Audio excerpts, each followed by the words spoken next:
up everyone, welcome to your first tutorial in Photoshop. In these tutorials I'm going to be teaching you every single thing that you wanted to know about Photoshop. I'm going to be starting with the very basics, and I'm going to be moving into some very advanced topics. I'm going to try to give you as much detail as I can in these tutorials and tell you everything you need to know. So before we get started in Photoshop, before we get started working everything, let's just get to know our way around Photoshop. So we have it open right now, and as you can see, to the left side of the screen right here, these are all the tools, and this is what we're going to be learning today. And you can either view them as a single row, or if you click this little two triangles right here, you can view them as a double row. At the top of your screen right here, you have the menu bar. Now this is just like any other menu bar in any other program. You have all your basic functions like save, open, new, copy, paste, as well as some other more advanced ones. We'll get into that more later.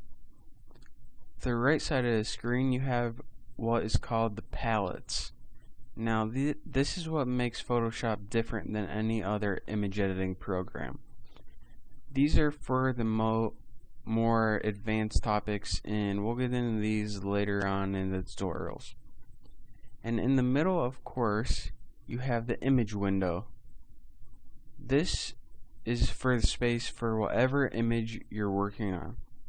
And right now I opened up this image right here just to display what all the tools will do. So let's start. The first tool that we need is called the Move tool. It's the very first tool, and if we click it, we can see what it does. The Move tool does exactly like the name says. You can grab part. Now the next tool is called the Marquee tool.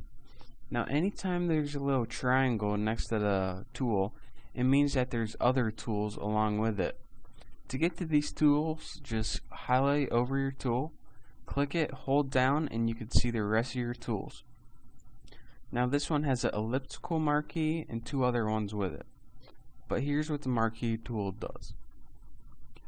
On your image you can click and drag, and you now have a piece of your image you have selected. And there's a lot of different things you can do. You can paint inside this piece, or you can pick it up and move.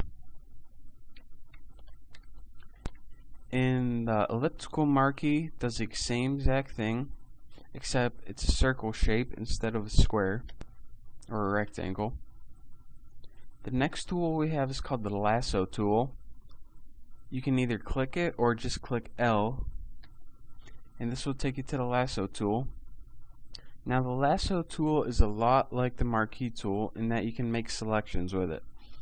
So if you want to just make a freehand selection by scrolling around a piece of your image and letting go, you now have a selection that you can either paint inside or move,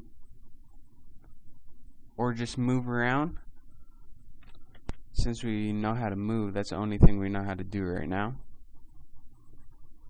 And you also have a polygonal lasso tool, and what this does is the exact same thing, make selections, but it makes it in the shape of a polygon. So as you can see, we now have a selection in the shape of a polygon that we can move around. And the last tool is called the Magnetic Lasso tool. What this does is attach to any similar colors and keep on that selection as long as you keep your mouse over. Now make sure you don't stray to the side, or it'll pick up on some colors that you don't want. But for the most part, we don't really use that tool to make selections. We use some of the other ones. Now the next tool you're going to use is called the Quick Selection tool. Again, this is one other tool to make a selection. Say you wanted to select all this canyon right here, or this arc, whatever it is. So you would pick the quick selection tool and copy all the similar colors. And now from here you can do many things with it, such as move. Like I said, it's the only thing we need to know how to do. So the other tool in that section is called the magic wand tool, and it's much like the same, just picks the same colors that are related to that color and selects all the similar colors.